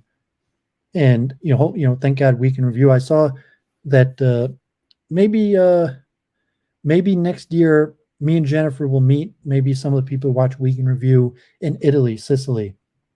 So as a goal, next May is the next Science of Consciousness conference in Sicily. So maybe me and Church of Entropy will meet next year in Sicily, May. So it's almost 8 months from now. So mention that in Week in Review. But if we keep it going, hopefully we'll start writing, and so this more autobiographical, and I'm going to try to do maybe next week, try to do more streams just on my channel. I'm going to try to do next week another book recommendation, and it'll be specific per subject. So if people like this one, you can put in the chat, and maybe I'll do on Hinduism next. Judaism is tough because originally I wanted to be a rabbi. I wanted to teach Judaism to Jews. So now I'm on the internet largely talking about Judaism to non-Jews, which is difficult because a lot of times within Judaism, you're supposed to be very careful about what you tell about Judaism to non-Jews, and the non-Jews that are interested in Judaism, why do they want to know, or what types of information. So my whole original study of Judaism was to teach Judaism to Jews. So Judaism is difficult like that. So I'm going to make videos on Judaism for Jews, or I'm going to make videos on Judaism for non-Jews, and then if I'm defending the Jews, I'm making videos on Judaism for people that have skeptical views towards Judaism. It's hard, so not sure. I'll probably do my next one on Hinduism because it's a subject I know a lot about and I want to get more into. And if these are well received, hopefully I'll also start doing other things like Gurdjieff or something like that. There's not much good material on it, so I know a lot about that. I studied under this. I mentioned Rabbi Shmuel Schwartz, who was in a Gurdjieff cult in San Francisco, Haight-Ashbury, under Horn in the 70s, a disciple of Gurdjieff. or maybe I'm not sure if he actually Horn was a direct disciple of Gurdjieff, or maybe a disciple of a disciple. But I've read quite a bit of the literature. I know people that were actively in the Gurdjieff movement and part of that. So that might be interesting to look at some of those books or the wisdom. Definitely like on the Holocaust, I could definitely do like books on the Holocaust, like 10 books, World War II, civil engineering, mathematics, science. So hopefully, this stream is well received. I'll do another one next week, probably on Hinduism. Let me just check the chat. High T talking about an MBA. So I mentioned, like, I made a good deal of money day trading. I dropped out of Turo college to day trade, and the only books I read on the subject were Reminiscences of a Stock Operator and The Electronic Day Trader. But like, yeah, definitely MBA. Like now I'm more academic. Like I have friends right now in University of Michigan MBA program. My brother's alumni of University of Michigan Business School. Stephen Ross. I met Stephen Ross. Bill Davidson. Zell. I took courses at the University of Michigan Business School. Certainly an MBA. It's a lot of money. Like like University of Michigan, it costs like $40,000 a year just tuition. So like in terms of like, is it worth the money to pay? Anywhere. So I'm in Michigan. The University of Michigan's a world-renowned school, recognized all over the globe. You could also like Wayne State. There's other business schools, or around the world. Luke, UCLA, or Wharton School. Trump. There's all types of business schools. I was talking with Zobita the other day. I know a lot of very wealthy Orthodox Jews that didn't go to university, especially in the real estate field. But yeah, you're probably best off with an MBA. You want to understand how to navigate the legal system. Entrepreneurialism, you can't necessarily learn in school. But yeah, I mean, Duvid promotes education and university system. So, someone had a specific question, like, so here in Michigan, I actually know people in the University of Michigan MBA program, and I took courses in the University of Michigan Business School with people getting MBAs. But, it'd have to be a person in the situation where they're actually, considering getting an MBA. So John Wolf, blessings. Thanks for being here. Thanks for digging the library. I'm sure, John, are you doing the Mafia talk? If you wanted to stream together and do like a Mafia talk, if that was you, John, like it's interesting. I went to high school with that guy Bernstein, who is now doing Mafia talk, and I guess is like a great grandnephew of the Purple Gang Bernsteins from here in Detroit. And I saw that he's a pretty popular streamer, even to like California and Mob Talk from the Purple Gang. I know a lot about the Mafia, actually.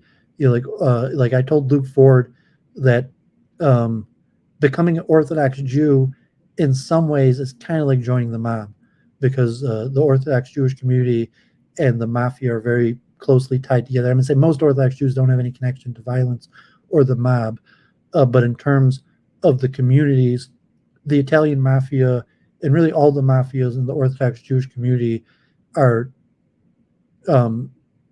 work hand in hand. Just the nature of Brooklyn, because the Italian community lives right next to the Jewish community, and the Catholics and the Jews, like E. Michael Jones, and like Rodney, we're talking Luke Ford, and Los Angeles, Sheldon Adelson, lawyers, mob lawyers, accountants, business, real estate, that there's a very close relationship between the Orthodox Jewish community and the Mafia, not in terms of like the Mafia, like crime, but because the crime syndicate, God forbid, is just a small part of the Mafia. But if you talk about group strategy, and you have the Italian community and the Jewish community that live right next to each other, and if you're dealing in community relationships with the Orthodox community, you deal with the mob. And I could explain it, and not even talking about the crime syndicate. like God forbid there is crime and I worked in construction, but I'm saying like most you'll say the mafia is not involved in crime if you just talk about the construction trades, garbage disposal, and various things that there's like those construction trades or various garbage disposal, different things are ran by the mafia, and it's not related to the crime syndicate. And so if John, you wanted to do like a mob talk, something like that, I'd be willing to do that. Maybe I should reach out to Bernstein or something like that.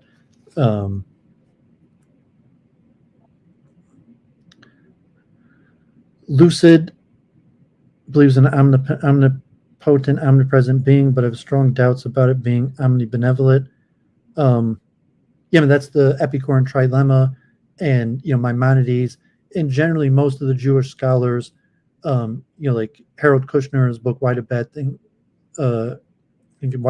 Happen to Good People," or the famous book, denies the Epicurean trilemma. But generally, Maimonides, most of the sages say no, God is omnipotent, omniscient, and omnibenevolent at the same time, but in a way that's beyond human understanding.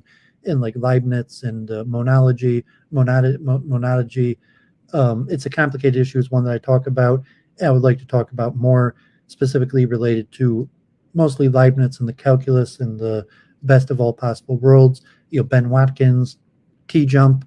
Kind of like the debate me, bro, like win BTFO versus sharing wisdom, like adult study is probably better than debate.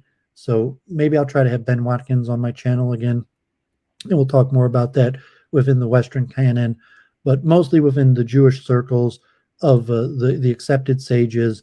It's largely required to believe that God is omnipotent, omniscient, and omnibenevolent, and God forbid, even with the Holocaust. So how is it possible the Holocaust happened? And so with Jews, like atheism is largest among Jews, and one of the reasons atheism is largest among Jews is because of the Epicurean trilemma, and specifically the Holocaust, God forbid. But that's one of my favorite subjects. So yeah, Goose, if I don't even know if Abel's streaming right now. Maybe I'll pop up in the chat. I'm not sure if he's got things, but if he wants to chat a little bit online or offline, just about growing his channel, what does it mean to be an e-debater, or even if he wants me to book him, if Abel wants me to give a breakdown of who's on the web, who are the type people he could talk to and have debates with. I even hop on in a little bit if he wants, or just in the chat, because he's got a little dynamic, like his daughter and various things. So you could do it at different levels of intellectualism, but Crucible.